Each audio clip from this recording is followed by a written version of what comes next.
This is a track. Last night a DJ saved my life.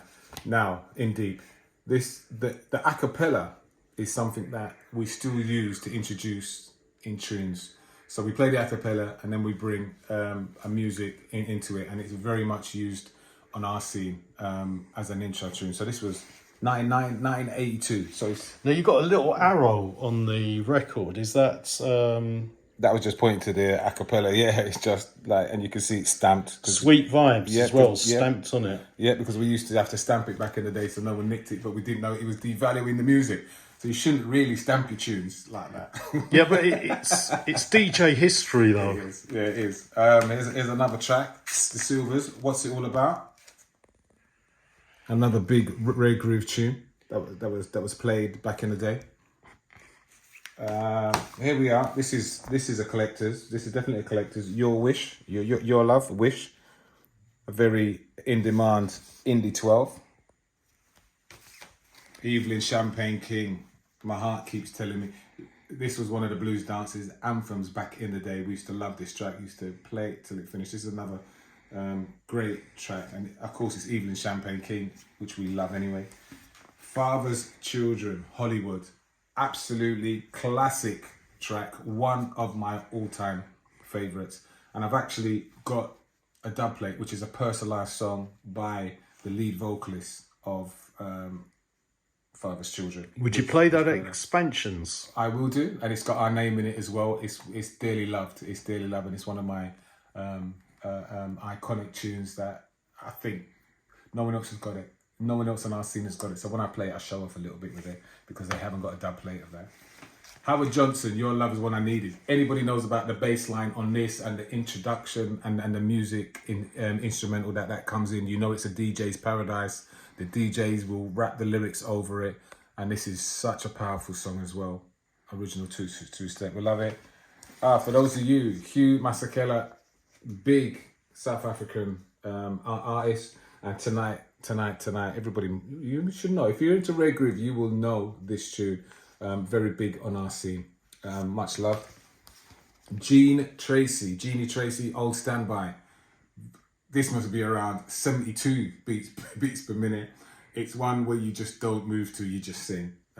Actually, big track on our scene. Les McCann, the McCann. How Can I Live Without Love? One of the big rare groove tracks back in the day. When was this? This was 1978 on that one.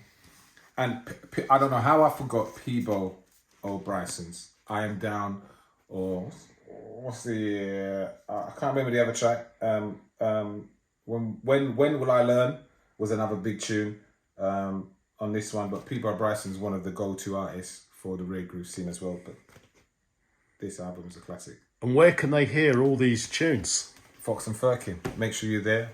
Last Sunday of every month. After the amazing success of our first event, the Expansions Rare Groove and Reggae Party is back on Sunday 26th of March at the Fox and Firkin in Lewisham. Chill, network, have Sunday dinner. Party into the evening with MISTRI, Too Damn Funky, SISTA Vybez and Fifth Avenue. For more information and ticket link, go to raregroove.com. Check out raregroove.com. It will take you straight to the tickets page. We've got Super Saver tickets for all of our events. Make sure you get a Super Saver tickets last Sunday every month. MISTRI, Fifth Avenue, Fox and Firkin, SISTA Vybez, yeah. Too Damn Funky, yeah. Tony P, and it's a day party as well, isn't it? Day party. It all kicks off 4 p.m. in the afternoon. We'll be having stalls, pop-up markets, singing competition.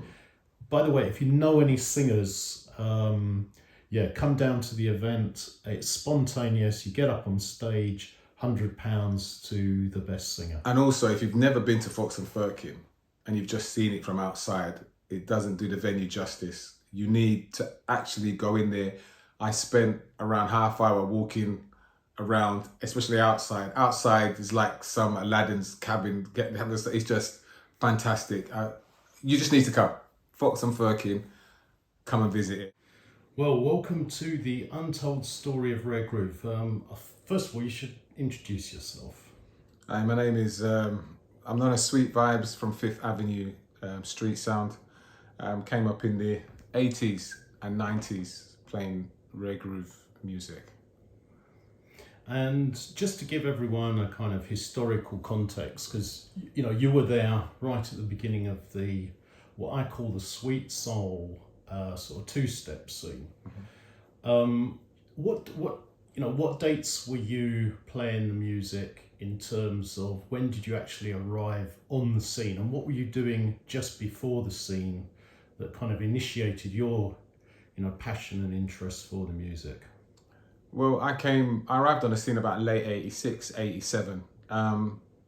Before that, I was really into reggae music. So I grew up in London, in a town called Lewisham.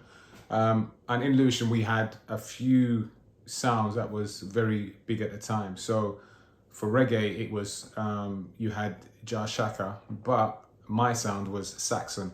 Now also with Saxon was a guy called PC MISTRI, and PC MISTRI was he was going to be one of the biggest in the scene. In fact, to me, he is the biggest in the scene, because I don't think that nobody has kind of got past the heights that he reached in terms of street music, street soul sounds. So I grew up listening to Saxon, and then I got into rare groove music, and then that was really the house blues parties. So I was listening to the sounds, Special Edition, Funkadelic, some Touch of Class, and was around those times, GQ, Manhattan. Funk, yeah, I did mention Funky Express. I can't remember some of the others, but there was a plethora of rare groove sounds there that we was listening to. Brothers was another sound that was very close to my heart. And those were the kind of sounds that we kind of grew up listening to. So there was reggae and there was rare groove. And I kind of treaded the two, and then went to serve my apprenticeship playing rare groove music a lot, soul music a lot, under sounds that was local in the area. So there was a sound called Soul Squad. And we used to play at some of the big venues in Lewisham and some of the house parties. Not as big as the level as some of those sounds that I mentioned as yet, but we played in some iconic places like the Warehouse, which was a golden child of the rare groove scene. It was really a place where we could go and play our music in a club, Warehouse kind of style, till the early hours of the morning. Plus you could go and listen to that music, and you would gain a lot of knowledge from how I want it to be, or what I want it to be. So there was a lot of inspiration there. Where was the Warehouse? The Warehouse was in New Cross, SE 14, and it started by a local gentleman called Luch, and Luciano. He had another nightclub down in Lewisham first, so he was one of the first gentlemen who kind of gave the rare groove scene locally that kind of step up. So in terms of the Warehouse, because the Warehouse, you could fit about 1,500 people in there to 2,000 people in there. So it was really a place that we went on a Saturday and Friday night, which was one of the go-to places to hear rare groove apart from the blues dances. Was it actually a warehouse? It was actually a warehouse. It was on 2 floors, if I remember rightly. And it was similar to where you used to go and listen to, similar to where Soul to Soul and those guys before us used to be playing at, and in those warehouse. But he did it up like a club. So in the end, it started looking like a club. And it was there's some fond memories that I had there. I heard some great music there. Because he had anybody who was anybody in rare groove. DJs, if you was someone in the scene that was a notable character, you were there. So you got the experience of the music, of the interaction between people at that time, just listening to the 2-step music, which was coming in. And that was predominantly like your Don Blackmans, your Gina Terrells, those kind of style of music at the time. So it was a very inspirational time for me. And what anyway. date was that? Can you pinpoint the We're talking the about actual date? 80, so that was the 87s, 87s, 88, 86, late 86, 87, 88. So that was when it was really flourishing. It got that next injection because obviously there was rare groove going on before that, prior to that. Yeah. But these next kind of generation rare groove sounds kind of took it on because I still look at your Trevor Nelsons, your Soul to Souls. Those are probably your Brian Normans. Your Norman J's. They're probably your first step of what may be classed as rare groove and beginnings of two-step music.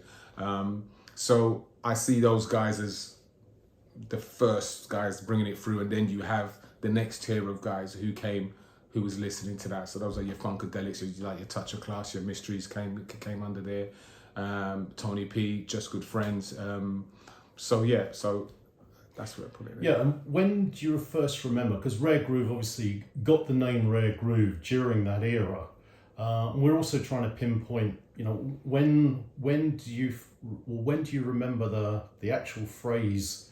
Because up until that point, I was actually calling what you call the two-step music. I was calling it the mellow groove, and I was looking for beautiful soul vocal, slightly syncopated, offbeat, and kind of something that had a bit of percussion, something that was sort of a little bit quirky, a little bit different. I mean, you mentioned Don Blackman. That was a massive track at the Africa Centre. And what were you looking for in terms of the particular sound that we now know as Rare Groove? What were you listening out for? It was so the two-step is a slower kind of tempo, and it was around your late, around about 80 beats per minute, 85 beats per minute, going up to 130, 140 when it got my style. But it was a track that a DJ could also, as we call it, ride a rhythm or talk lyrics over. And I think that was kind of the next stage where they was incorporating some of the reggae elements to it in terms of how they could talk over it. So it was a much more laid back feel. It was a much more personal feel to it, especially with the music that was playing. So that it was around about that for me. So what were the tracks that you heard that actually got you inspired to go out digging, looking for more of this music?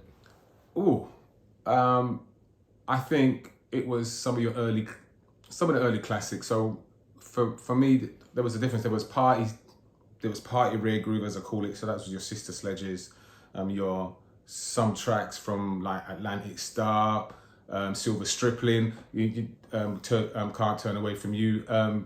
The LE Nights classed as rare groove. What I mean? There was that kind of party feel, and then you got a bit more deeper. So your Chuck Jacksons, there's me, like my mind's gone blank now, and I've been playing these musics for so many years. Well, I'll give you an example. The thing that actually set the bar for me was when I heard Leo Sunship Give Me the Sunshine. Once I'd heard that track, then I wanted more of that music, because in a way it kind of went against what I call the commercial 80s sound, the club sound, that big beefy, SOS band sound that they were playing in the suburban soul clubs. This was sweeter. It had a more soulful feel to it. I felt that in the 80s, kind of soul lost its soul. So I was then digging for the music that came just before the 80s, which is why, on our rare groove scene, which was the slightly funkier rare groove scene, we were dialing back to that sort of mid 70s, where Leroy Hudson's, the Leroy Hudson's, where the music was more organic and it was less produced, with the big beefy, boom, boom, 4/4 beat that came out in the 80s. So no, I'm really interested to pinpoint tracks that inspired you as a DJ to go digging and look for more of that music. Some of the tracks, let's think about, there were so many. For me, coming up at that time, Body Fusion was a big one for me at that time. Just the beat and the sound of the music, it just was a different melody. It just was different. Plus you had the intro where you could talk on it, and then the singing came in it. That was a lovely beat for me. I liked, as I said, there was a Leroy Hudson's tunes, which he's got various of that, but there was some of that stuff, some of his early stuff. There was amazing. Lover's Holiday. Yeah, Lover's Holiday was one of them. My head's I mean, there's so much Leroy. There's so much Leroy, and what other tracks was there for me? My mind's gone blank, you know. No, we're gonna roll. We're just gonna roll with it. Yeah, my mind's just gone black on track. But and it's funny because I've been playing them for so long, and now you put me on the spot. My mind's just gone blank with so many tracks. No, what I'm trying to do is find that initial inspiration, that, you know, what I call that eureka moment, where you've heard a track, and for me that's what sets those rare groove DJs apart. Ones who are digging deep, who were looking for new sounds. They were often on obscure albums, and I mean that's kind of why the term at first became, you know, the rare, because the music was hard to find in those days, and you had to go digging for it. So yeah, it's just really your personal. Phasor Riding High was one of my tunes. Apps, yeah. I mean that was a massive track. Africa Centre. But again, it had that kind of quirky, offbeat. All of them were like that, yeah. Like Body Fusion, it had what I call the teaser intro. This wasn't music that you mixed, you know, 4/4. You actually had to stop the previous track and play the beginning to give what I call that teaser intro, because it kind of built the tension in the dance. I'm just thinking, you had Spode, Benny King, Street Tough. Those kind of tracks was the tracks that were inspiring me at the time to get into rare groove. I want to play it a bit more. How Can I Live Without Love? The male version, so there's the Junior Tour, but there's the Graham Hanks version as well, which they used to play back to back. And the Graham Hanks one was, if I remember right, it was harder to find than the Gina Terrell one at the time. So those kind of tracks was just, and I'm just thinking about some of the ones going through. Those are some of the ones that really inspired me. Benny Golson, I Always Keep Dancing. Always dancing music. Dancing music. That was a very inspirational track. There, it's just the way that he arrived, and that was a very off-key kind of music. So those kind of tracks. And again, when did you start actually calling this like rare groove as opposed to two-step or sweet soul? Because there was this transition moment, and I'm interested in kind of documenting when that transition took place, where we suddenly recognised actually there was a new genre here that a lot of people were tuned into and couldn't get enough of. For me, I think I started using the terminology of rare groove around about 86. I think before it was just two-step for me. It was just two-step music. And then around late 85, 86, I remember that rare groove term coming in. And at the time, I didn't quite know where it come from for me, because I was the younger generation coming through. So I didn't really kind of know where it come from. I used to hear people talking about where did it start, you know what I mean, who started it. And I remember a conversation was had about Norman J, because I think Norman J used the terminology. So it just popped up from somewhere. We just started using it. I wasn't really sure at the moment, but it was definitely around late 85, early 86. And did Fifth Avenue use it on your flyers to actually let people know, look, we're playing this new style of music, which, we want you to hear? Well, when we started, Fifth Avenue, we came later, so we really got our big turn on the pedestal around about 88, 89 when I joined. I joined later. The sound started around 1988. So between that time, Sorry, I just lost my thread. You was asking the question. Was asking. All right, let's just, if you could give some context for everyone watching, who's actually in Fifth Avenue? When did it start? And who are the main characters? Right. Well, it was started by Paul Henry and a couple of his friends, his brother Robert Archer, and they started a local sound, and they came up. I don't know where the name came from because I wasn't actually in the sound, and I got invited to be in the sound, and I came in there '89, and the sound was playing in your local party, so it was really a party sound. Had a big following. We did our own parties. Didn't really play with no other DJs or sounds. We just did our own thing, and then we got invited to play with what we would call like the mainstream blues dance DJs in about 89, 90, which was coming at the back end of that Raregroove scene. So even though I'd been in it before, the sound that was in Soul Squad never actually, if you're talking about different levels, even though we was playing with some of them sounds, we probably didn't push it through and reach that top echelon. So whereas when we were coming through, we had a bigger following than what we had with Soul Squad at the time. And Soul Squad was a gentleman called Trevor Colliard. He was really into his beats, and it was more or less a soul sound. When I arrived on Fifth Avenue, it was me and another gentleman called Snoopy, who was an MC, who joined the team then. And then it kind of transitioned. We was at the back end of the Raregroove, starting to go into that slow jams kind of area. So your first Jodeci's and all those early 90s music, which kind of took over from Raregroove. So we came into that back end. So that's when we started, and 1988 from there, Fifth Avenue. So could you, did you have your own sound system that you would actually take? Absolutely. Yeah. We had one that we called our own. Yeah, it was with another gentleman that we always used to hire it off him. So it was kind of like ours anyway, and he didn't give it to anybody else anyway. So we was using it. Back in the day, you kind of had to have your own sound system. I mean, it's not like these days.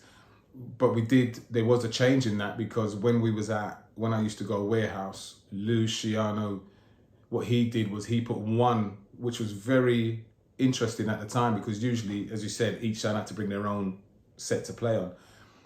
He put in his own PA set, and everybody played off of that. And that was 87, and that was the first time that I'd ever seen everybody play off of one set, because as I said, like usually you brought your own stuff. So I thought Lush was very forward in that kind of thinking at that time. I don't know, probably because of the respect that we got for him, we said, okay, yes, like they'll play. But yeah, everybody shifted around their records and had a turn on it. So what kind of size speakers were you using for these them times? It was your 18 inches, your 12 or 15, your 18-inch bass, your 12 or 15 with the subs, yes, and then you had your 12 or 15-inch for your mid-range, and then you had the tweeters, where you had about 4 or 5 in a block. So those were actually digital speakers with your makeup wire. It wasn't as professional as it is today. We had some sort of sound wire running that you managed to either join onto ends. The ones that was really technical at the time would have had the jacks on the ends and a jack holder to put it into, so the connection was much better. We used to use our Triac. There was Triac preamps at the time, and then you had your mixer. Around that time, when I first started with Soul Squad, we had a double deck that we used to mix. It was the babies to what was known as your techniques, 1210s. So at the time, it was just like an old school 1970s or 80s double deck, belt driven, that you couldn't really do anything on, but you just tried to make the best of it. So, and then I learned my apprenticeship off of that. And then as we went on, then the 1210s came in. So you had the 1210s, and you had the mixers there with amps. It was the valve amps was phasing out, so you had your newer amps that you used without the valves, and it was different because a lot of that was custom made. You know what I mean, like the amps and stuff. So you went to people who customized, who built you an amp, whether it was a 1,000-watt amp for the bass or whether it was a 500-watt amp for the mids and tops. But that was usually customized. You did have a few shops who started at the time then selling amps that you could just come in and buy off the shelf. But because sound system was a kind of a little specialized business back in the day, you know what I mean? Everything was kind of bespoke. You know what I mean? Even the speakers were bespoke, built speakers, built amps, and so forth. And did you have any kind of like what I call mad professor guys who you would go to and say, I want the best sub you can give me, and he created some kind of magic box that you actually didn't really know what was going on inside? Were there any like gentlemen on the scene who were just known for, you know, getting that beautiful like big sub bass for the reggae systems? Or were people just individually experimenting? It was individual experimenting. You did have a few guys who had it as a business, so you could go to them depending on how much money that you would pay them. They would build you a bespoke amp, a bespoke bass speaker. So even though you had the bass speaker, but you traditionally had 200 watts, then you went up to 500 watts. Then people started having 1,000-watt speakers, and obviously the bigger wattage that you had, the bigger amp that you needed to drive it, but the more the bass, the deeper the bass would come out, the louder the bass would come out, and the crisper that you would have your mids and tops. That was the rationale behind that. Yeah, for those who just enjoy the music, this part of the conversation, which is kind of the technical part, but it is such an important part to get that bottom end, because you need to feel the music. I always say you've got to feel Rare Groove, and until you've actually heard Rare Groove on a massive rig or a proper reggae sound system, really you don't know what it's about. I think a lot of, especially coming from reggae music, because reggae music was the big bass lines and everything else that you want to feel. Typically though, with a lot of the soul music, because it was cut so low, and a lot of it was album cuts, it was hard to get that deep bass out of it. So there was only certain tunes, in my experience, that had that big bass feeling underneath it. Otherwise, you just wanted the crispness. It was Christmas. It was the hearing the music, hearing the vocal, hearing the words that was being spoken out of it. You know what I mean? So that was the difference for me at the time, hearing that kind of music. So, can you remember any dances that you went to where you were actually completely blown away by the sound? Like any memorable nights where you walked in and literally the bass was moving you actually back from the speaker? I think one of the first places was Warehouse. I used to also go and listen to Funkadelic when they used to be up at Camberwell New Road. And that was like an every week experience at one time, Friday and Saturday night. And in that house, I don't know where they got their set from. That was predominantly Skanker, who is his real name is Dennis Lewis. He's Lennox Lewis's little brother. Or is he bigger brother? I think he's a bigger brother. Sorry, Lennox. That sound at the time, they had I don't know where they got their set from. I mean, their set was top of the range, and they had that big bass feeling in there, which was good to have and feel. So that made you feel more. It had more synergy between that and the reggae. So because a lot of people came over from reggae, came over to the Rare Groove. They wasn't in my mind originally soul heads. It was the reggae that came first for my community where I lived, because it was a lot of reggae music. As I said, like the reggae music was played by our parents more than the soul music, and it wasn't that type of soul music that was played by our parents. It was the Jim Reeves, the other kind of vocal, older music. So when it transferred into that, you kind of got that feeling after that. It's funny you should refer to Jim Reeves as soul music. But it's strange, because over the years I've bought many a record collection, and in those old Jamaican record collections, along with the ska, along with the blue beat, along with the Dr. Birds, you get a ton of Jim Reeves albums. I mean, it is just incredible that that older generation, seem to have Jim Reeves in their record collections. It is, and I think there's various other artists albums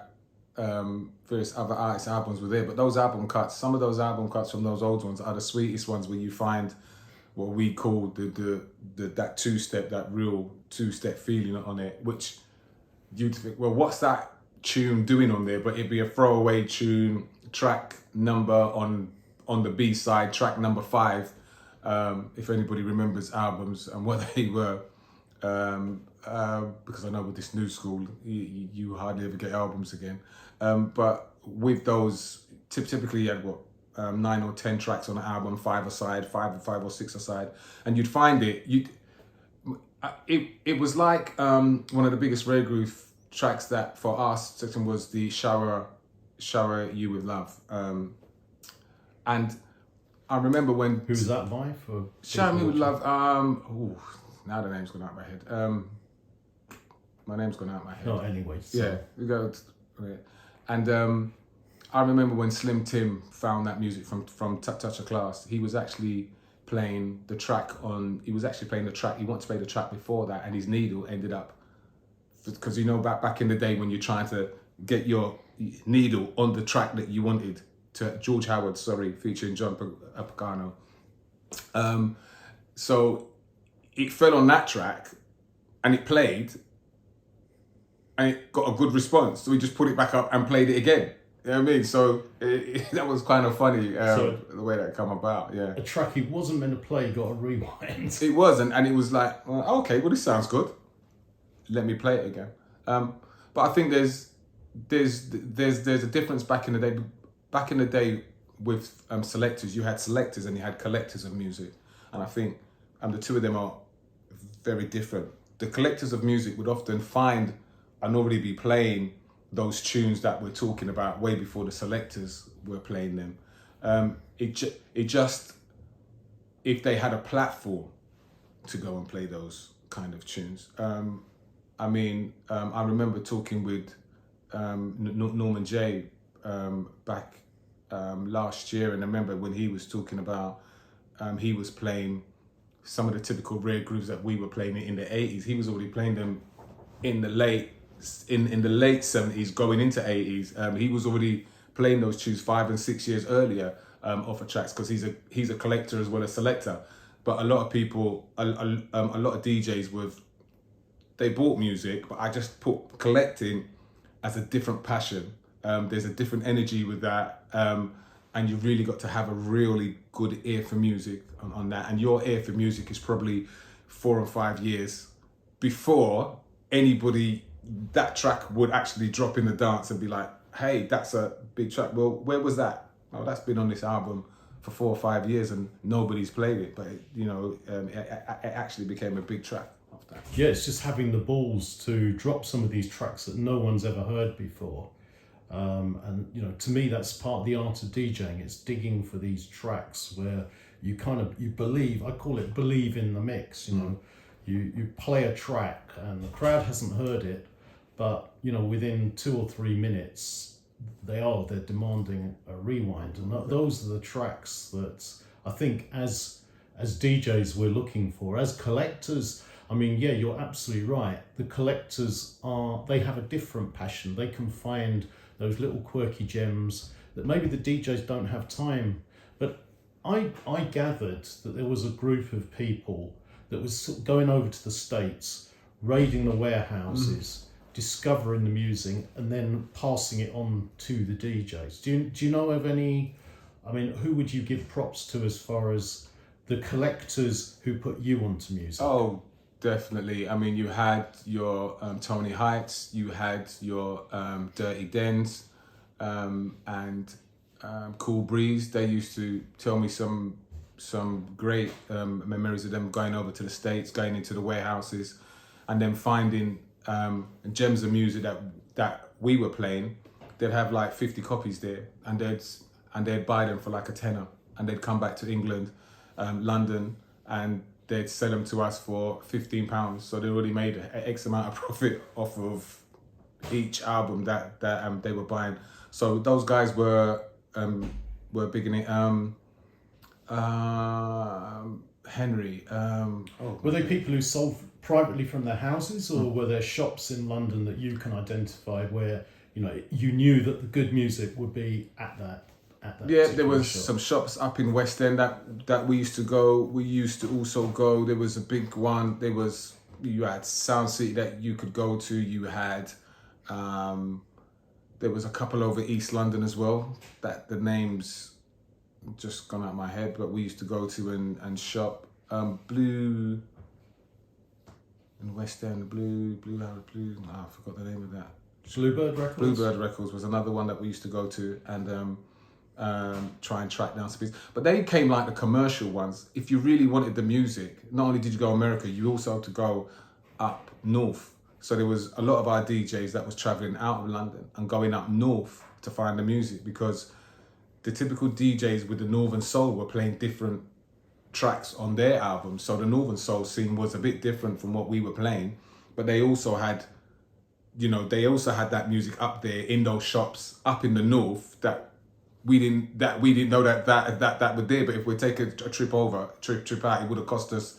We could have bought, I don't know, maybe 10 albums for like £1 and just taken it back and sold it. So there's people who's really making a business out of it. I think there's people who turned that into a 9-to-5 job, whereas they would just go and buy music and sell to the shops and sell to the DJs, because at that time music was everything for a lot of our age group that was coming out, because music was seen as a fun, as a go-to. It was kind of the start of a kind of superstar kind of era for DJs in that, because you had the clubs. I mean, there was a load of clubs that was out at the time that we used to go. Your Phoebes, your Oasis back in the day, your All Nations, your Maxims, where some of the big scenes were kind of developing under. So it was just such a big scene at the time.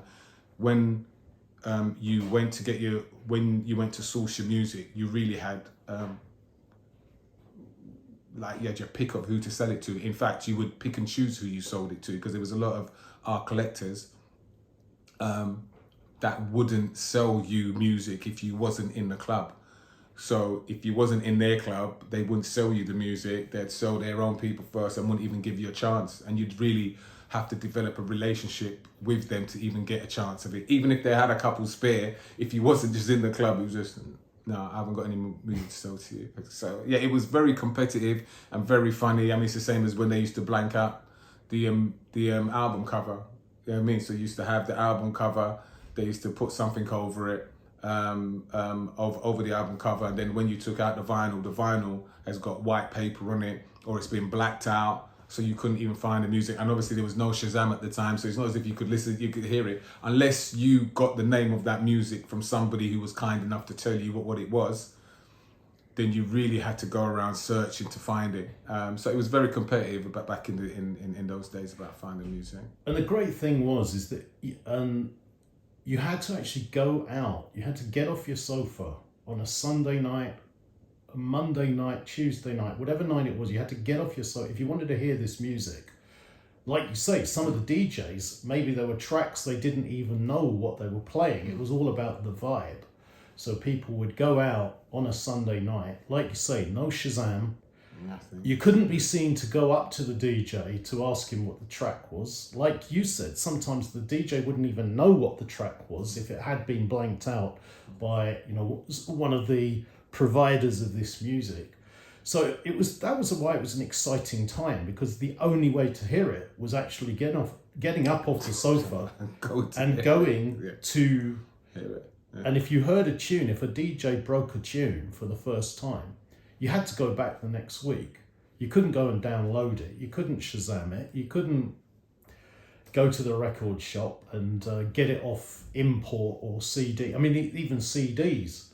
Wasn't there till later on, yeah. Well, the early CDs were just coming out, but they weren't covering that kind of music. No. They were covering the David Bowies and the Beatles and stuff like, the really big, well-known artists of the time.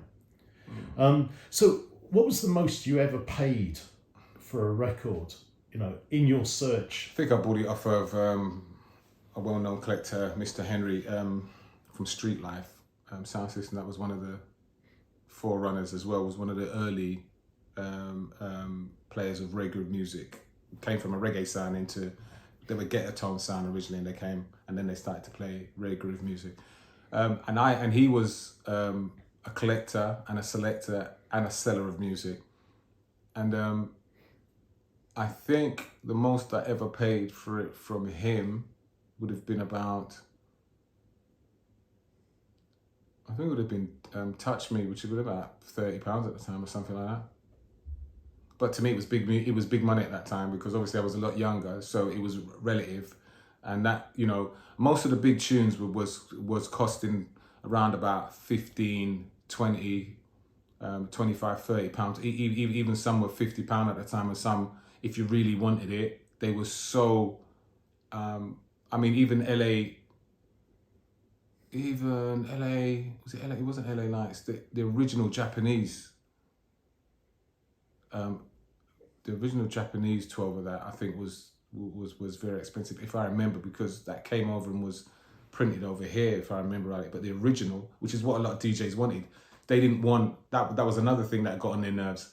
They wanted the original import, wherever it came from, they wanted that. They didn't want the release version that was released in the UK. That seemed like a copy.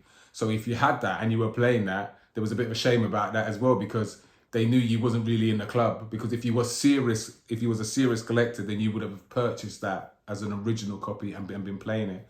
So that was another thing that was very competitive, like back in the day, like when I think about it, like getting the original copy, wherever that came from. What would you say was your, we've touched upon the most you've ever paid. What was your best find, you know, like what I call your sort of your charity shop? You're going through a charity shop, find an obscure album, or you're going in the basement of a record shop, you see something, you play it, and no one's played it. Have you got any, what I would call signature tunes that you broke back in the day? Not for Rare Groove.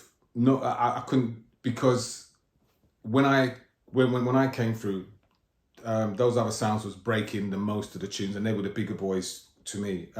So like your latest editions, your Desi G and Barry White, they were playing a lot of the tunes and breaking them at the time. But they also had an in to the guys who were before them, because a lot of the music was circulating on tapes at the time. So they would get the tapes as well, hear the music on the tapes, and then try and find the music, go to certain people who were around at the time, who you had, when I say there was collectors, you also had super collectors, and they were the people that knew everything. So even though you might have been a collector and that you know you was well versed in music, you had all the albums, but you then had super collectors, and those super collectors knew everything. They knew music before it was probably even put out there. They knew the artist, they knew who sung it, who were the backing singers, who produced it, who was on the instrumentals, who played horns, who whatever else. They're just another level of collectors, and those people they would play tunes to you on tape, you know what I mean, and ask if you wanted it, and then go and get it for you. But that's one of the ways that they serviced you as well. So yeah, so that was pretty unique as well back in the day. Can you name any of the super collectors that you came in contact with? Oh, my head, no, I can't remember them. I should have got all these names written down before I had this interview. No, I can't remember them. Oh, we can fill in the blanks. That's not a problem. So what I want you to do is, one thing I ask people to do, you've mentioned the Warehouse, and funny enough, you're the first person who's mentioned that venue, and it sounds like a venue that I would have loved to. I mean, I'm brought up in Blackheath, live in Lewisham now. Okay. I mean, it wasn't where the venue is. That was it. So the venue, so the top half was like the typical club. So you had a lot of, that was mainly organised for white. Flim Flam? That was maybe before it, but it was downstairs. So it was a clothes shop. Right. So they had the venue, which was upstairs, and then downstairs was a clothes shop. And then they had the basement. So when Lush bought it or got the lease of it, or whatever story that he would tell on it, he had it as a clothes shop first. So it's a big space. So huge. It's a huge space under there. So he wasn't making the business, wasn't doing as much for the clothes that he was selling. So in the end, he took the clothes out, and for the first floor, so you had the venue, which was, I think it was 2 floors on the top of it, and the venue's been there for years anyway. And it's the same people that own the whole building. He turned that into a club. I'm not sure if he even had a license to do that at the time, but in 1987, it wasn't. License was important, but you would try a lot more than what you would get away with now. And so he turned that floor into it, and then he went downstairs again, and then he turned the bottom floor into a club as well. And then eventually the owners took it back. And as you see with the venue now, which is still standing there now, it's the 4 floors are all music, and they cater for a lot of the student fraternity who go to Goldsmiths. Yeah, but that's where it was, just on the corner there of the cross. Yeah, funny enough, the venue before it turned into the venue, I remember going down to the Flim Flam with a guy called Robert Day. He was sort of the local Southeast London DJ, and you know he wasn't in the rare groove scene, but he was breaking fantastic music at the time. I think that was it was before Rare Groove kind of, that sort of West End Rare Groove scene. But can you, because what I ask people to do is actually to bring these nights alive. I just want you to transport yourself back. And I want you to paint a picture of everything. I mean, you've kind of touched upon, the vibe of that place. But, can you walk us through a night while you're there, the atmosphere, the smells, the feelings, the music, where the DJ booth was, any incidents that happen? It's the untold story of Rare Grooves. So we're trying to dig a little bit deeper than the normal narrative to actually bring this scene alive. Well, I think for me, when I used to enter, I talk about the Warehouse so much because it was the biggest influence club that was local, that had the biggest influence on me in terms of Rare Groove, playing Rare Groove. The blues dances was another thing. So the blues dances was more intimate, but the Warehouses was less intimate, but still when you walked in there, you saw the latest fashion. So there was a lot of people in there that had the latest fashion. It was still well dressed. So you had a lot of people who was shirts, trousers, shoes was still being worn. The less formal dress was still kind of frowned on. And it was, if you wasn't kind of well heeled, like you couldn't just roll in there with jeans or trainers. Well, if you did, you was looked as frowned, so you was looked as, well, stay over there. It was an experience where you had, typically at that time, it was brandy and champagne that was coming up, and that was propping up the bar. So your Baby Shams, and that was fading out, and your Pink Ladies and that was fading out. It was much more heeled clientele in terms of who wanted to spend money on drinks. The champagne crowd was coming in. You had, as I said, with the big sound systems, with the big sound systems was there. You was typically gonna listen to 4 or 5 DJs for the night. Probably wouldn't be no more than that. It'd be 4 or 5 DJs covering the night. DJs, the micman would be talking across all DJs, but you relatively had a key micman or 2 that was the more standout for the crowd that you typically wanted to hear most of, more than anybody else. You had people coming from East London, West London, South London, North London. It really was a thing that there was no barrier at the time to music. Because there was a scene, there was scenes going on all across London, very bespoke. Because if you didn't drive or you didn't travel, you would think that your scene was the biggest scene. Well, actually, there was a scene going on in North London that was doing the same thing, scene going on in East London that was doing the same thing. But you would get, at those clubs, you would get an influx of those people who would come and mix with the local crowd, and then it was really a vibe because those people really knew the music. Those people who travelled and listened to those in other parts of London really was the first expression of, as soon as the music played, you could kind of tell what was music because they would be the first ones who would react to it. They were like your go-to people to say that's a good track. In terms of the music that was broken, it was probably you would go there, you would get the funky stuff early. So the funky James Brown, the kind of real funky music, Ripples, Chocolate Milk, those kind of tracks was kind of played earlier on.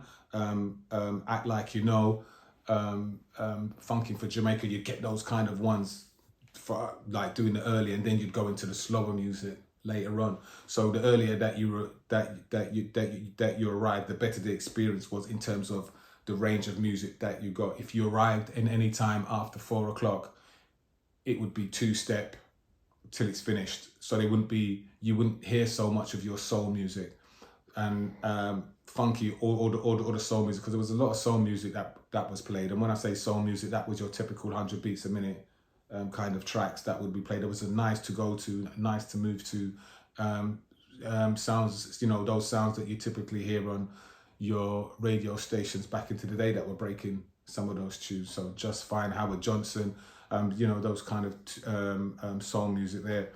So you'd get that break between it. So you get the funky, the soul, and then it would just be the two-step rare groove music until whatever. You'd get a few reggae music. So I'd be looking forward to hearing some revival, but you'd hear you'd hear it would be a commercial break, as they would call it back in the day. You'd get about maybe 10 reggae tunes and then straight back into the business. You wouldn't hardly hear any up-to-date reggae or whatever that up-to-date reggae music or whatever that was called back in the day. Really be your revival music was like the commercial break on that. And then we'd be there till maybe, I don't know, 3, 4, 5, 6 o'clock in the afternoon on the Sunday. This is until EastEnders. That's where some of the phrases came in, because obviously EastEnders used to start at 2 or 3 and on Sunday you'd get the playback, and we'd be I mean, if I typically, if I got there early at 12, 1 o'clock, you'd be ready for 15 hours just listening to music, just interacting with people. You'd obviously, there was the drinking scene. Drugs played a part of it as well. You can't take that out of like the music scene. There was parts that were heavier than others where people was more open about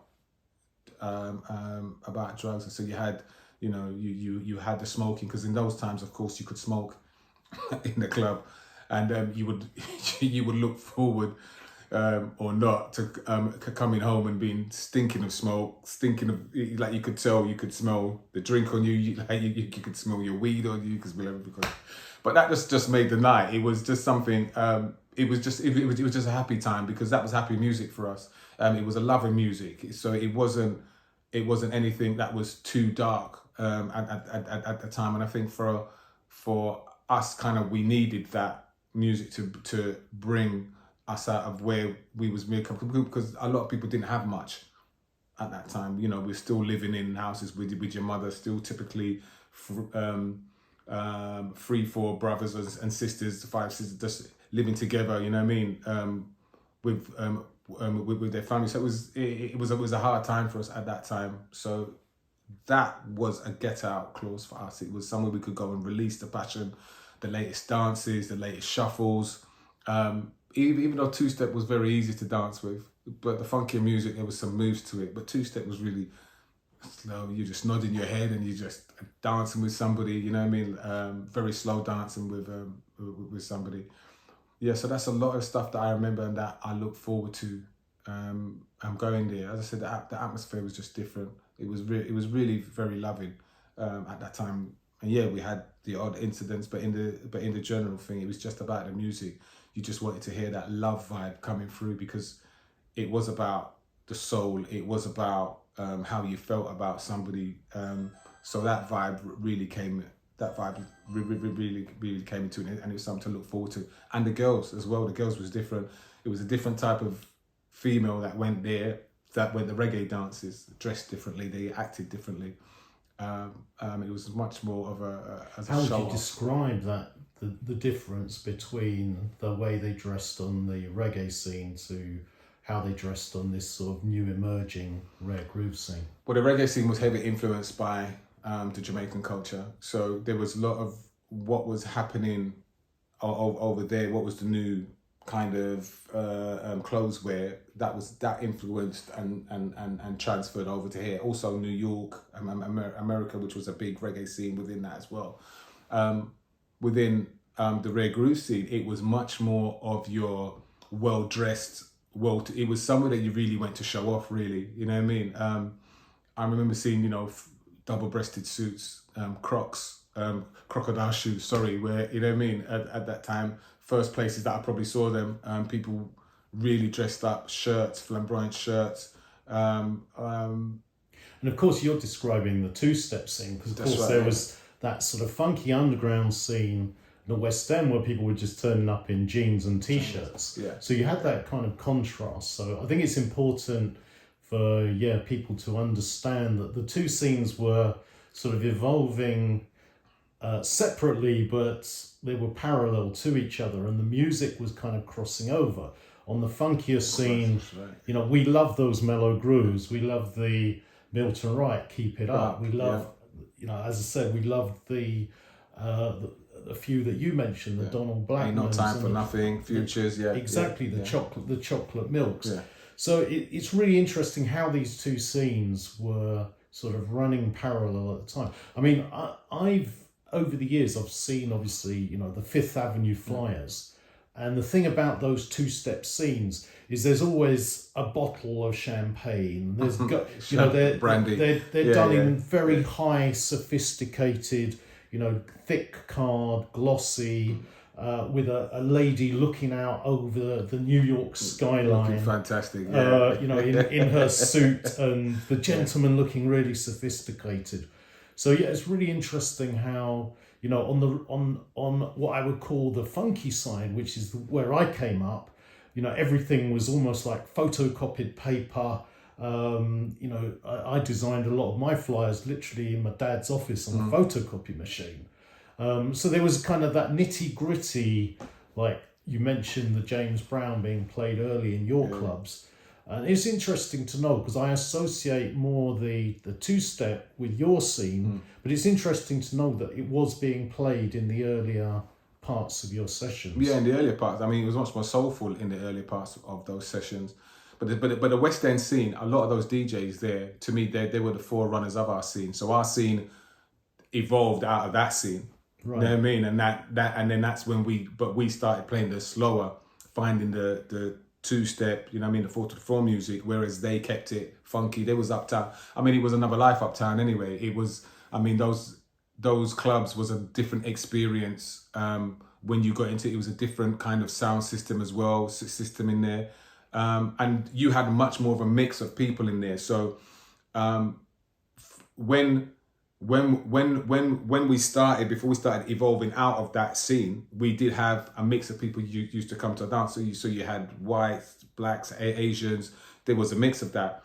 Where we started doing a lot of the blues dances, a lot of warehouses, it kind of came away from that, and it was just a black experience mostly. But at the West End, if you went to the West End club, it was like, even though some of the same music was being played, it was much more of a mix of people who was coming to that, who was coming to the West End function. So those was always the two different things that I found with the scene, because I wasn't there early enough to see the mix in the blues dances, which started from the early 80s and like the late 70s, where there was much more of a mix in the blues dances. So that kind of was a difference to how it kind of separated themselves, where you had the West End and it still carried on from that. You had the people who spent their time playing in West End, and then the people who spent their time playing more locally. So it was anywhere outside of West End, urban was seen as, so you're an underground DJ, you're a street DJ, whereas the West End scene was predominantly for those who would play at the streets. But we did play there. There were sounds that, from us. I remember GQ having a night up in West End.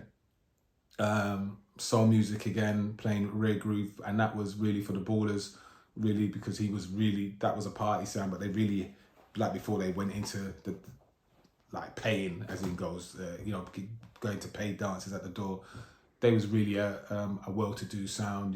People dressing big, you know what I mean, gold bracelets, chains, you know what I mean? It was that kind of style of dressing there. So we was up there. It's just that we didn't make it a longevity as a scene. I think because there was probably more restrictions on a club than there was on a blues dance. So the club would typically, you're 10 till 4 in the night or 5 in the night or even 6 in the morning. I know that some of the West End clubs were not late.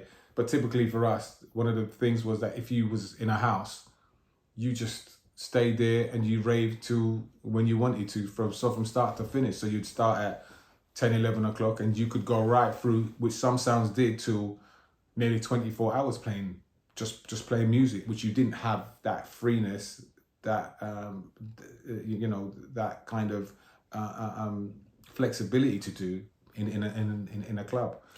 Yeah, because obviously, like, clubs are controlled in terms of what you can do. Yeah. So, when you go for the club experience, often you kind of feel like a bit like a sheep. You go in at a certain time, you got the bouncers giving you attitude at the door. The drinks prices are expensive because they're actually, the club owners. It's a business. They're not interested in the music.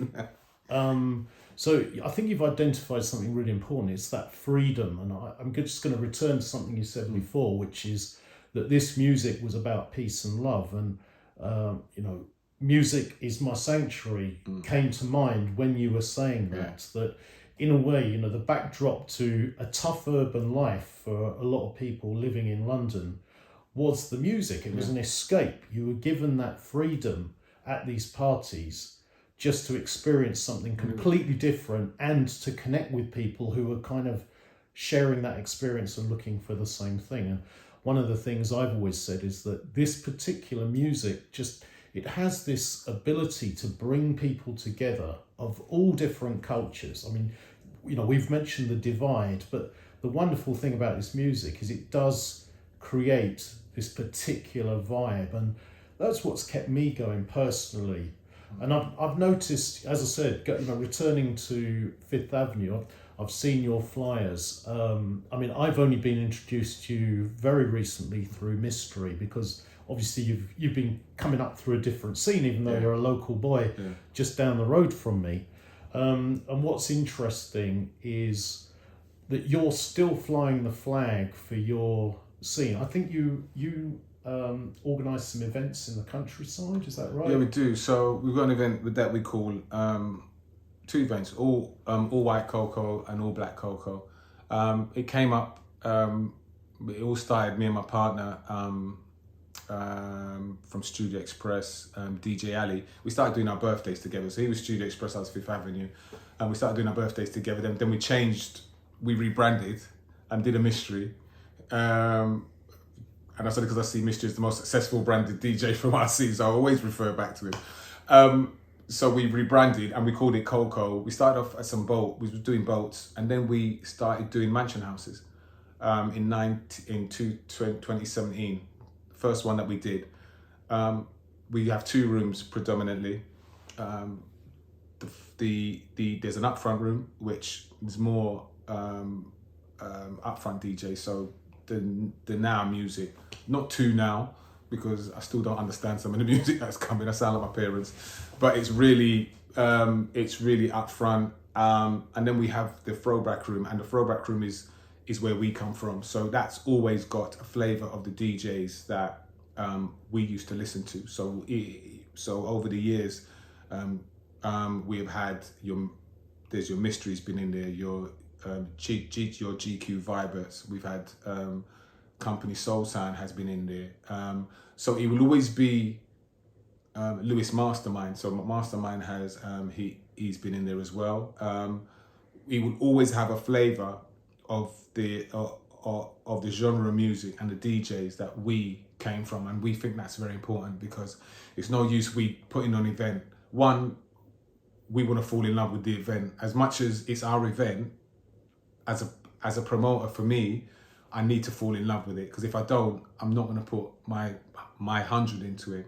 And the best way that I can do that is by me reliving what really made me happy, and what really made me happy was that kind of music. So it really is centered on 2-step, but soul music, and soul music in the round, because our group of DJs used to play before it was two-step, it was soul music, and as I said, it was soul music as in the 100 beats a minute. It wasn't the slower step of music first, because they were playing a lot of the medium, what I call the medium, the soul kind of vibes before it went into the two-step. So it's centered around that, because obviously being in a place where you fit, we're going to Nedweb House, takes 5,000 people. We've got 2 marquees, take 2,500 people each. You can't play two-step music nowadays for the length of time that we used to play it back then. But what you can do is make sure you interweave and display some soul music generally, because I mean, it all is soul music anyway. Yeah, I just class it as soul music anyway, but I know there's specific genres that come off of that people learn to. So we try and display the best of soul music as it was back then. And we do find out that there's a lot of younger people that go into that room, because one, they're looking for something different. Two, it's music that their auntie or uncle used to play, or great uncle or grand uncle, grand aunt used to play, or mum or grandmother used to play back in the day, which they hear, but they're not so. It's not so accessible to them. So now they're getting reintroduced back to that kind of classic music, which for me is how it's supposed to be, because otherwise your music, your legacy just dies, and we want to continue on that legacy that we got brought into, which pays homage to some of those sounds who really paved the way for us to kind of be anywhere near where we are now. So the throwback room, I love it. Flying the flag for Rare Groove, the old school music. When's your next? I mean, let's plug your next event. Next event is on Sunday, the 11th of June. It's from doors open from 3 till 11 p.m. and it's going to be amazing. It really is going to be amazing. It's the first time that it's actually a build. So whereas we've been going to places that house us, so we go in there, it's been 2 marquees that have been pre-built, or it's a mansion house that we've got 2 rooms. This is on a green space, and we're actually building it from scratch. So it's a lot of headache, but it's another step of learning and also being able to represent our music, which when it comes to blues dances, so it comes specifically from where I come from, in terms of where I learned my apprenticeship, it's never been done before. We've always wanted to look at it, because the West End stage has always developed into doing shows, into doing your soul weekenders, your Southport weekenders, but we've never probably got bigger than some hotels, and maybe we've done a weekender, but not on that kind of scale. I mean, Southport weekend, because I see that's kind of different level. That's 5,000-6,000 people bringing in artists from America. We've never got to that stage, even though we've played so much soul music. We've done weekenders, but not on that level. So this, with 5,000 people doing this, we haven't got artists at this one. We're probably looking at developing that for next year. We've got people around us, like Mr. Eastender is one of my close friends and partners. He does soul motion, so he's brought over artists like Patrice Rushen, Leroy Hudson, the Valentine Brothers. So we do shows on that at the Jazz Cafe, at the O2. So we're quite well versed with that. Don Blackman, before he passed, he was another artist that we played for. Shirley Brown. He's had those classic rare groove people that we've grown up with on those events. So we're looking at how we can develop that on a bigger scale, out in a green space, out festival kind of style. But we do have a dress code with it, so it's not your typical festival where you can just rock up in jeans or any old shirt, whatever.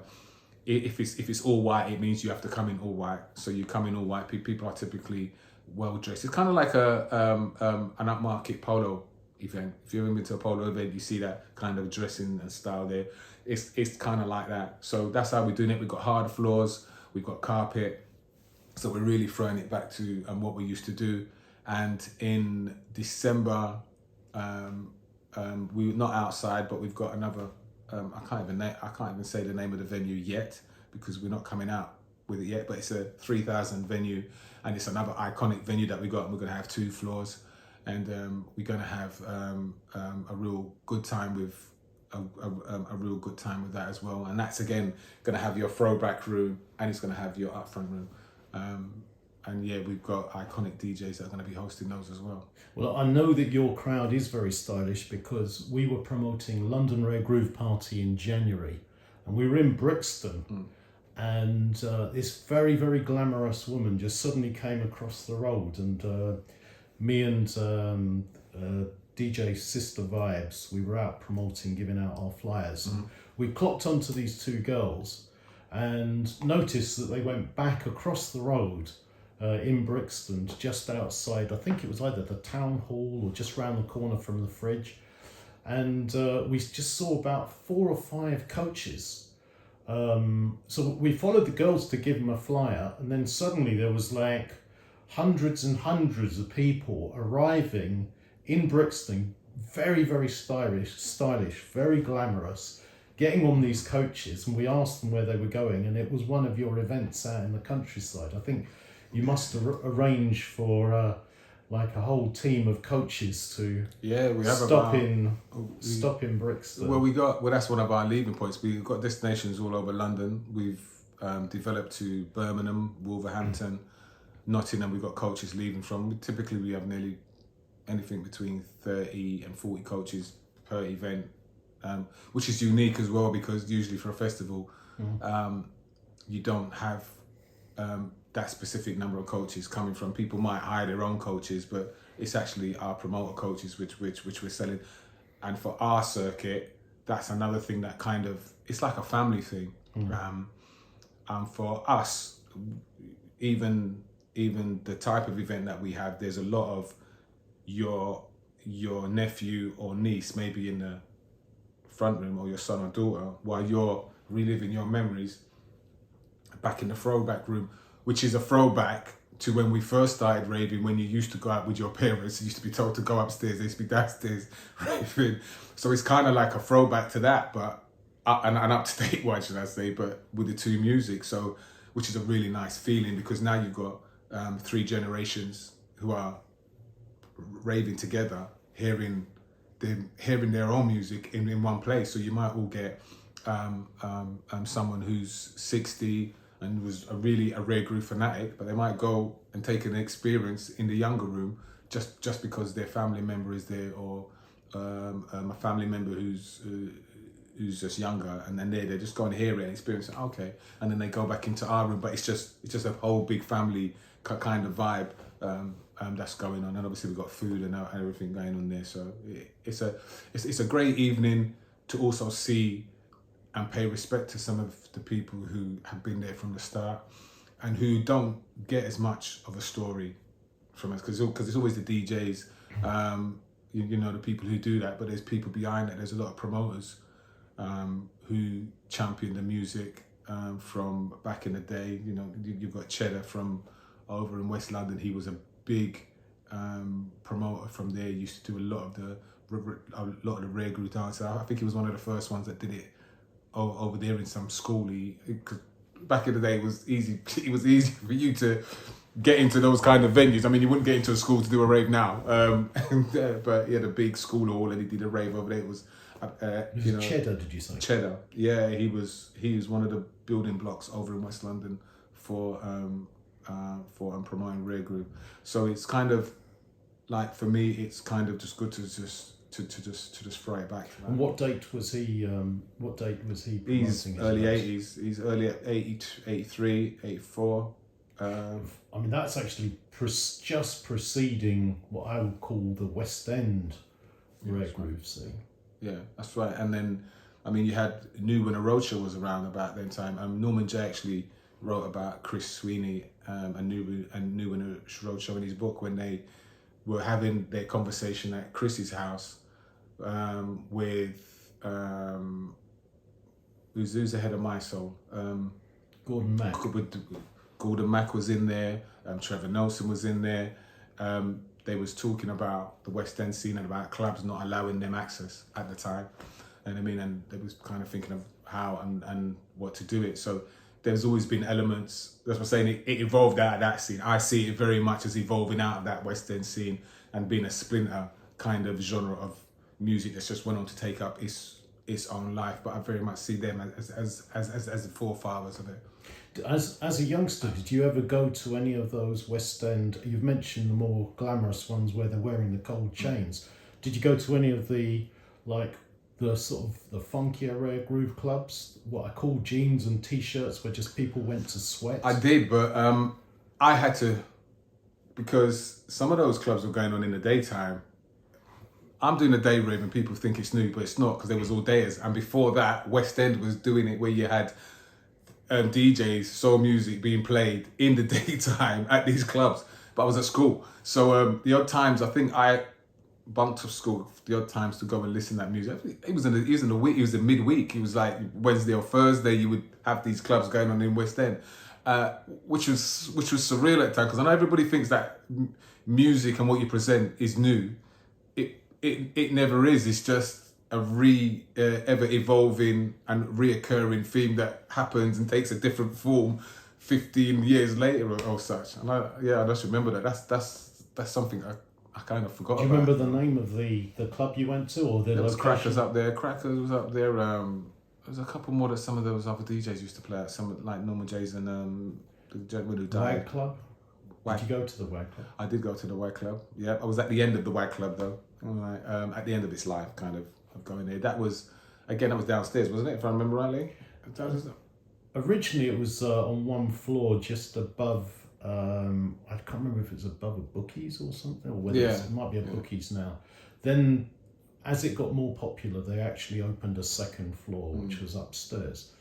We did a night upstairs at the Wag, which I think it was called Wag It on a Wednesday. So you might have come, if you came to the Wag on a Wednesday night, you might have actually come to the night we did. Yeah, that was a very iconic club. I mean, that Wag Club carried on for the next generation of DJs as well. I remember going there definitely later on.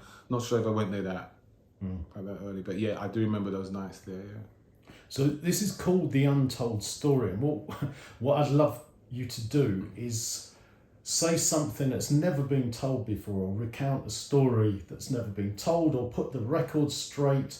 A lot of people are frustrated, you know, when we see the people, what I call the talking heads, wheeled out and giving the same narrative.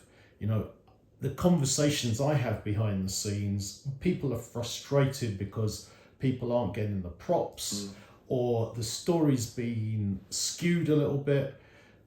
This is a platform for everybody to tell the untold story. So if there's anything that you'd like to put the record straight, or just say something that's happened in your history that you would love to... I mean, for me, putting the record straight, I mean, it is about some of the people who was part of the scene. You had characters within the scene that made dances, that made people want to come. It wasn't just about sounds of DJs. You had very big characters. Their stories probably have never been told, because you don't so much focus on the big characters that come dance, who weren't DJs, who was just normal Joe Blogs, who was just an affable person that was much loved by everybody, and they made everybody smile. You know what I mean? They were just the fire starters of these dances. Their stories have never been told, and it's quite interesting to find out some of those stories there. Those are people that I look for as well, because they bring back a certain energy within your dance, you know what I'm saying to you, because the energy never leaves them, and when they're around, it just reminds you, just sets you back into that good space. As I said, the promoters, there's a lot of promoters that gave a lot to the business that never get. It's always about the DJs, but without the promoters behind who would take a chance on you, spend their money getting a club open or getting a house, then you would never have got the chance to kind of show your talents on that scene. There are collectors as well that gave DJs music. As I said, and I should have had some of their names for you, sorry, but they've broken music. but they've never got the exposure for breaking music. And who gets the exposure are the DJs who are popular and who maybe at the time are at the bigger end of the show, you know what I mean? And the people who kind of bring those tunes in and were playing those tunes for years, it's never usually who played it first. It's probably who's played it the most. And that's what you remember over the years. And that's why certain DJs get stuck with certain tunes, even though they weren't the first people to introduce them to a crowd. And those kind of people need to get a voice more. And I just think that their story is more interesting even than mine, to be fair, because what made them want to give a part of their life to promoting somebody that they probably didn't even know, but they just like the music, and that would be interesting. In terms of the music for a collector, it's a super collector. The ordinary collectors are fine, but I really gravitate towards the super collectors because they are the people then who was the conduit for a lot of the rare groove music that is here now. But as again, it's the DJs that get the applause. It's the DJs that you stand up and say, yeah, I heard that first played by Just Good Friends or Street Life, and it was that mic man, it was Barry White, or it was Tony Nicks, or it was 76, or it was that mic man that was there all the time, but they never get the plaudits for it. My story, for me, I also champion like Soul Squad. They gave me my first training into music, because sound business was a lot like an apprenticeship. You didn't get to play music when you went into a sound. You got to lift the boxes, That was your first test. Would you be there at the beginning to lift the boxes in? Would you also be there to lift the boxes out, string down your sound system, pack it away in a van, or in the back of a car boot, depending on how big the system was. So I kind of learned my apprenticeship that way, and I was around music from early because I saw what he was buying. I saw what was happening, because he was more in tune to the music than I was at the time. So with Trevor, for me, I learned a lot about the music. I learned a lot about the culture. Plus, they co-sign you into the business. It's very competitive. Our business, or was then, it was a closed shop. You wouldn't just appear on the scene. You wouldn't just appear just getting in. Someone would co-sign you to be brought into the fold, and that's how you then got your exposure into the mainstream. Fine if you was playing your own parties, but you wouldn't get a booking in the mainstream unless you served the purpose, and someone within the mainstream or a promoter, as I'm going back to someone like Cheddar or the RJSs, they saw that and they said, right, there's something in you, I'm going to bring you in. So you wouldn't have just got to bring in. And just going back to RJS, I remember one conversation we had with Chris as a precursor to Ibiza, which Gordon Mack used to carry. He used to do in the late 90s, didn't he? He started taking Kiss FM to Ibiza. It was the 90s, wasn't it? RJS actually brought, as a precursor to Kiss and to what he did then, RJS, Chris Sweeney booked him on Ibiza for it was a week that we did away overseas to Ibiza, where he booked DJs, and Gordon Mack was one of them. And that's where, I'm sure I'm right, that Gordon Mack got the idea later on when he went and became the head of Kiss and he created Kiss, didn't he? When he created Kiss, that's where he got the idea from, to go to Ibiza with Kiss FM. So that was a plain throwback back to our scene and RJS. RJS stands for? It was Roddy, Sweeney, and I forgot what the J stands for. But yeah, it was they've been in the business. They were Winner Roadshow. Winner Roadshow was his son, but he was Winner Roadshow, and Chris has been around. Chris used to sell music. He used to also he used to work out a shop in East Street that used to do music, high music, MCQ. He used to work in MCQ back in the day and high music. And now he's in the West End DJ. He's always been in music, and he's done a lot for the scene in terms of giving DJs opportunities to play music at different venues other than houses. So he does the hotels. He did a lot of clubs back in the day. He broke a lot of DJs as well. And as I said, he was kind of crossing on that other scene as well. But he came our way, which was lucky for us. I really like your expression, the fire starters, because that really sums up, for me, it's that electric kind of vibe on the dance floor. It's the energy on the dance floor. In fact, my strapline has always been, it's all about the dancers. I mean, I've always seen the dance floor as actually being what Rare Groove is about, not the DJs. The DJs are just the channel through which music selectors curate the music and bring it to the dancers. But for this expression, fire starters, which I love, can you mention any particular characters, even if you don't know them by name? Can you sort of, again, paint the picture of some of these particular fire starters in the dance who are memorable to you?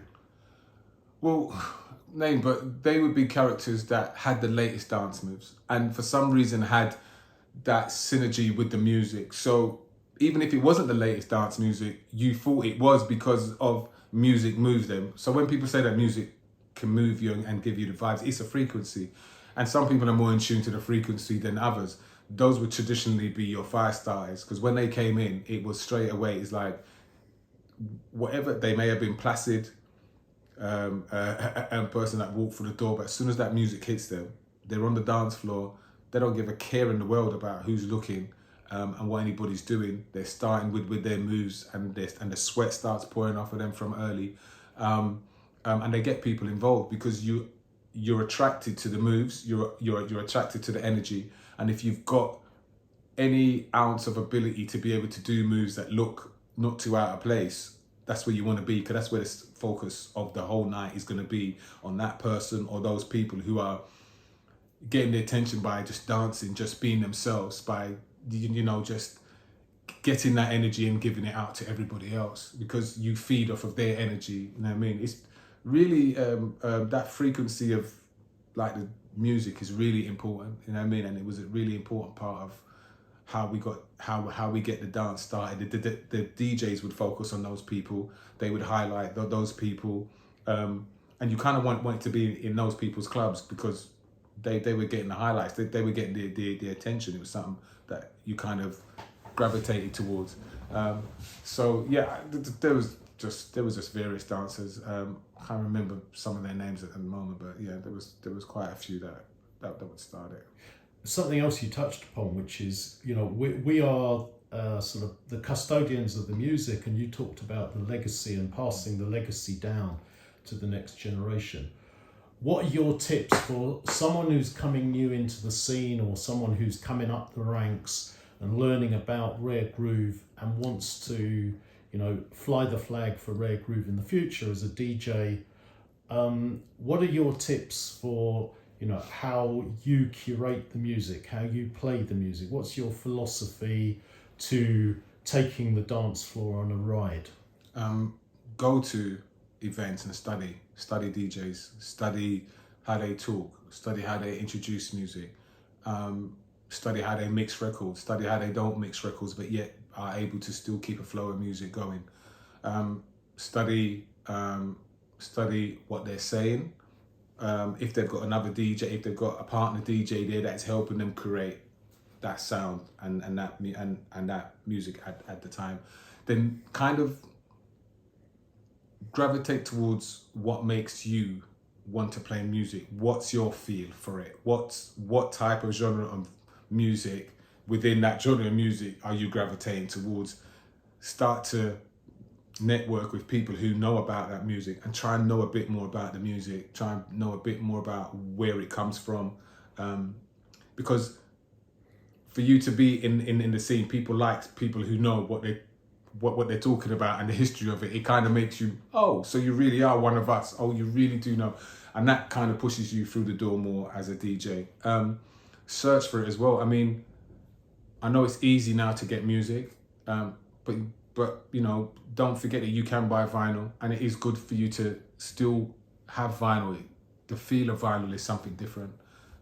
That's something that I think as DJs that you lose, because you don't have that feel of the vinyl, that care for it that you would have when you're taking it out the wrapper, when you're playing it for the first time, and when you're putting it back in there, you're putting it back in a certain section of the box because you want to be able to get to it. So I know that it's quarter of the way down, it's between these other titles, right, I'm going to play those in order. And when I'm talking about looking at DJs, look at what order that they play the music, and take note of the ones that are really doing the business, because believe it or not, that order of music has probably been playing that more or less the same way for 20 or 30 years. I do, when I look at music and I look at popular music, and we have popular rare groove tracks, you can play them the same way that they played them 4 years ago. Yeah, you may have to introduce it a bit different, and yeah, you've got to switch it up a bit, but more or less it will have the same impact that it will have then, played the same way. What I don't like is when I hear music being played out of format with music, because I know people think that rare groove is just rare groove and two-step is just two-step, but there isn't. There's a format of and style of music that goes together. And yes, you can play music and it's over here and it's over there, but that's generally the fantastic DJs get away with that. For some reason, they just are separate from being a normal DJ. You know what I mean? They're just loved more. I don't know, it's just the attention that they get. It's just something that they can just play A and then go to Z and people still love it and still dance. But you do it, it's not happening. So before you get to that kind of loved status and respect status, you have to kind of look at the patterns of music and see how they flow. And as I said, just listen. I mean, I used to wake up, I used to listen to music, go work, come back in, listen to music, play music. How does that work? Can that mix work with that? How does that sound? And also make notes on what music that I wanted. So phone up the collectors, get to know who's into music. That's a short way of kind of cheating the system. You take someone else's knowledge. You know, it's like going to a university. Take the teachers, take the professor's knowledge of rare groove music. You know what I mean? And it will save you a lot of pain, because you'll get there a bit faster, because you're now being taught about the whole genre of music. You know what I mean? And it's a great cheat code to it. I'm saying maybe not a cheat code, but it's a cheat code in terms of learning your apprenticeship and getting to where you want to do faster than just saying, okay, I'll go to a dance, I like that music, just buy that, nothing else happened. You don't evolve yourself, immerse yourself within the scene, within the culture. It will take you longer to be that kind of DJ. And you know, a key to it as well is networking. You know what I mean? Find someone who's got the key to the culture, and who will give you a crack at being a warm-up DJ for you. A lot of the DJs that are there now were warm-up DJs, and warm-up DJs was people who just came on at the beginning of the dance when nobody's there. 10 people are there. Can you make 10 people move? If you can make 10 people move, then you can make 100 move. Then you can make 400 move. You can make 800 move. So if you learn your craft from being able to DJ when there's nobody in there, and it's just you and the four walls, the bartenders, they're singing out as well, and there's 5 people on the dance floor, and you're still making it happen, you just don't give up. You know, you have something there, and you have something that can make you be a better DJ going on. So to me, it's about that kind of collective thing. You touched upon something quite early on, and you know, the BPM. So one of the most important thing is to, like you say, is to understand where to play the track in the set. Yeah. And I think a lot of DJs, you know, they fall into the trap of just playing the classics. So to me, my philosophy of DJing, because I'm really interested in your kind of philosophy, but my philosophy is you get people into the head nod, you need to know which those tracks are, so you have to BPM your tracks, you have to understand what BPM they fall in. Once they're in the head nod, then they get into the shuffle, get them into the party. And then when you are playing, some of the party tracks, I always say, when they think it can't get any better, that's when you bring out, the ammunition. Yeah, the bangers. So so for the the DJs coming up, I think you touched upon it quite early on, which is BPM. You're a man who understands a record. If it's 88 BPM, you talk about that 100. I always say the 95 to the 100 BPM is what I call the sweet soul. Yes, definitely. Yeah. Sweet spot. Yeah. That's when it sort of just goes up one gear, but it still remains on the two-step. And then after that, you're into more of the kind of the faster, the James Brown stuff. So yeah, I'm just interested in, do you actually BPM, or is it automatic, on your software? Or Well, it is, because I use Serato now. But I didn't so much understand it in the early days of DJing, how important that was to you. And it is very important for you to know your BPMs. Even when you're mixing your music, it's very important to know. And I didn't know it. So that cost me a bit of my early touring until I was around people who said, no, listen to this. This music is done at this speed. You can't, the two can't go together. It's never supposed to go together. And you're like, okay. So that was very important. That's very important for me. I see DJs all the time.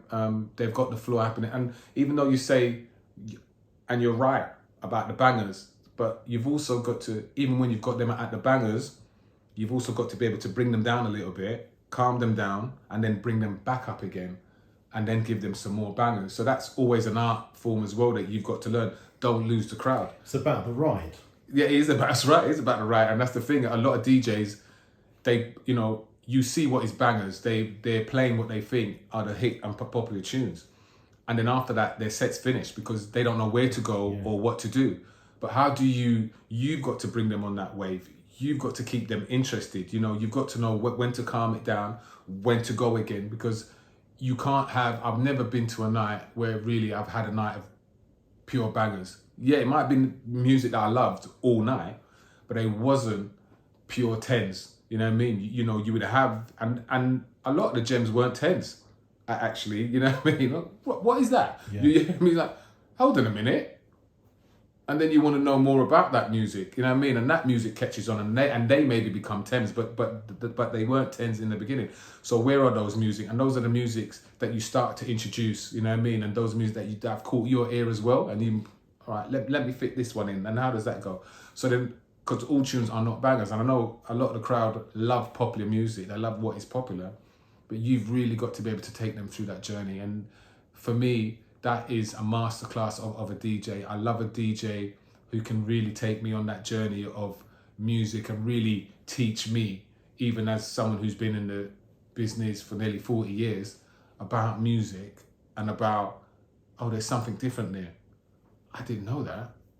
Because even I learn things, I still learn things now, and that's because I'm still paying attention to DJs. When I go into a club, and especially a club that I've got DJs who I haven't played with, and I'm playing especially the style of music that we will be playing down at Fox and Firkin for that thing, it's like, okay, that's unusual. I forgot about that tune. Because the scene that you usually play with just typically plays a lot of the same tunes, but when you go to the other scenes, and this is what you need to do as well as a DJ, go and search out the other scenes and bring tunes and tracks that are popular and that are doing things in those scenes, bring them back to your scene, because that's a great way of introducing music that people still don't hear, because nothing's new. Someone's probably played it before somehow, but they just haven't caught the wave. And if you can introduce that tune to your wave when you're playing a set, that might be the moment that then that tune that you own, that tune for life. And that tune's, like Tony P and Body Fusion. You will always know that tune with Just Good Friends and Stanley T, and you will always know that tune. It will always be, for us, always associated with with those guys. So that's what you've got to learn to do, and it's a very hard skill to do. It's easy to play bangers. It's easy to play in the middle of a dance and just play the top 10, top 15 tracks for your 45 or hour set. Like, you know, these are popular music, let me just play them. It's very hard to play outside that box and to make sure that you introduce the music and interject the music at the right points and bring people up and down, you know what I mean? And like really take attention to the mood of the night and what's happening and your crowd. As the night goes on, their mood will change a little bit. Can you read that? You know what I mean? Can you read where they want to go now? You know what I mean? So it may be that you have to go back into a James Brown set. That may just be the injection that they need. They may not need another two-step step. You know what I mean? Another soul set. They actually want to hear. You actually want to, well, let me try something out of the mode of the night, and then you interject something that just wouldn't be played at that time. But you've got to know when to do it and how to do it and how to capture their attention and how to take them again back in their memory of what that tune was, maybe where it used to be played. Do you remember the nights? Did you used to go to this club at this time? Do you remember this DJ? Yeah, I remember that. Do you remember this song? And then you drop the song, and then you've caught their imagination again, and you can go on that ride again and go. So there's, you know, so that is very important. Yeah, we're talking about a real science here, aren't we? Yeah, definitely. An art, a craft, a science, and, you know, without the full knowledge of the whole spectrum of rare groove, you can't really be a rare groove DJ. And one of the things, I mean, this actually brings us back to our collaboration, because I've met you through MISTRI. MISTRI's brought you into our events at the Fox and Firkin. Expansions, we'll plug it now, I think.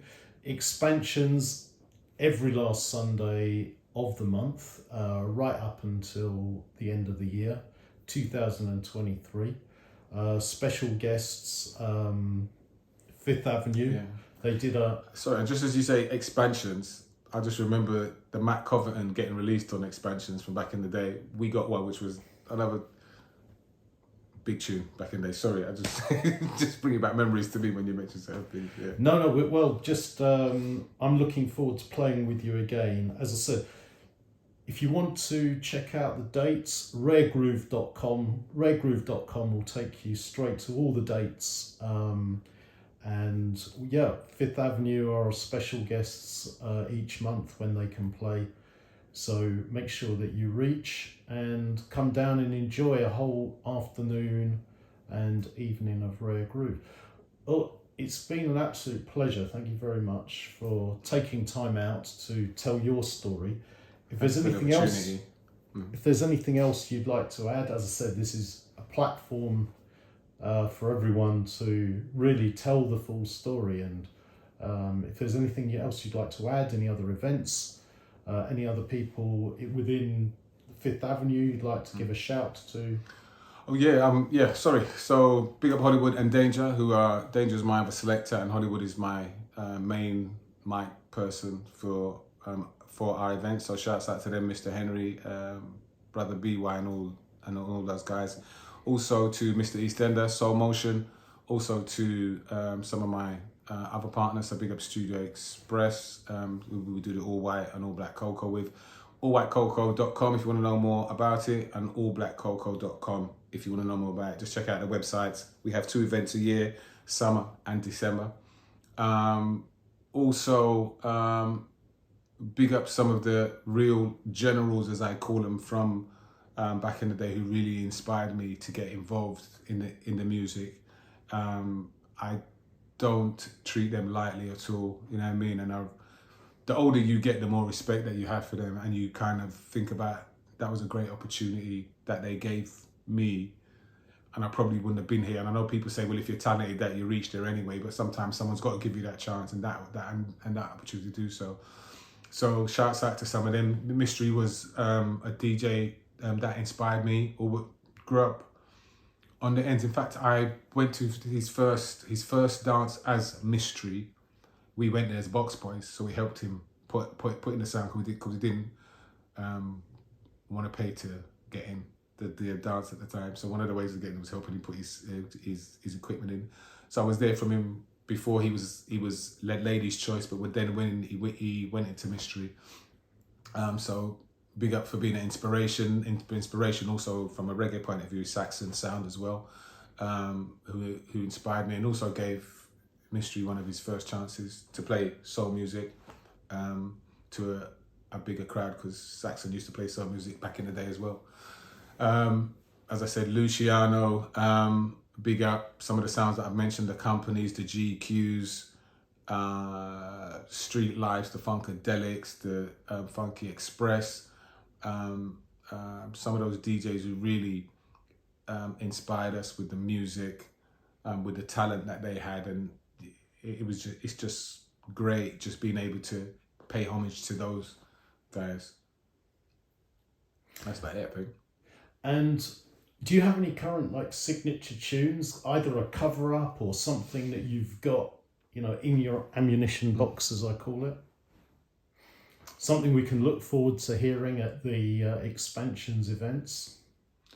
Signatures, there's quite a lot, and I wish I had really paid more I wish I'd really come with a list. I think, what tune do I love playing? What tune is one of my throwback tunes?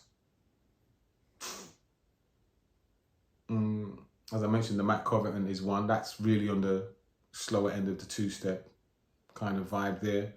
No, I can't. There's just too much. I just can't really remember. One tune that, if you were on the proverbial desert island, or you could only take one tune with you to the next afterlife, and you wanted the next planet of people to be introduced to Rare Groove, what is that one tune that you would take which exemplifies the sound, the soul, and the character of Rare Groove? Do you know which tune that really attracted me? Feed My Love. Is it Fatback Band? Fatback, yes. Oh, I love that tune. Yes. And that gets overlooked because everyone's playing the funkier, the Bus Stop and the Wiki Wacky and the Yum Yum. Yeah, but that track is, that's a monster, beautiful. Yeah, and that's one that's played on our scene. I love it. I remember Desi G reintroduced me to that track. I'm like, oh, bloody hell. Every time I hear it, it's like the hairs on the back of your neck. It's got a good beeline on it as well. The beeline, that was really mastered well. That one was. It's not really a low cut from that album. Yeah, so that's one of the tunes that I love to play. Well, what we'll do is, if you don't mind, because there are obviously some things that didn't pop into your head. What we'll do is we'll do a follow-up interview. Yeah. Maybe what you could do is just literally jot all the things down that you wanted to inject into this one. We covered so much. I think we've actually been running for 1 hour 42 minutes. So This is a monster interview. If you got to the end, we thank you very much for listening to the Untold Story of Rare Groove. Check out raregroove.com. It will take you straight to the tickets page. We've got Super Saver tickets for all of our events. Make sure you get a Super Saver tickets last Sunday every month. MISTRI, Fifth Avenue, Fox and Firkin, SISTA Vybez, yeah. Too Damn Funky, Tony P, and it's a day party as well, isn't it? Day party. It all kicks off 4 p.m. in the afternoon. We'll be having stalls, pop-up markets, singing competition. By the way, if you know any singers, come down to the event. It's spontaneous. You get up on stage. £100 to the best singer. And also, if you've never been to Fox and Firkin and you've just seen it from outside, it doesn't do the venue justice. You need to actually go in there. I spent around half hour walking around, especially outside. Outside is like some Aladdin's cabin. It's just fantastic. You just need to come. Fox and Firkin, come and visit it. And last time I caught some of the singers on stage as well, which was great as well. Thank you very, very much. The Untold Story of Rare Groove to be continued. Peace.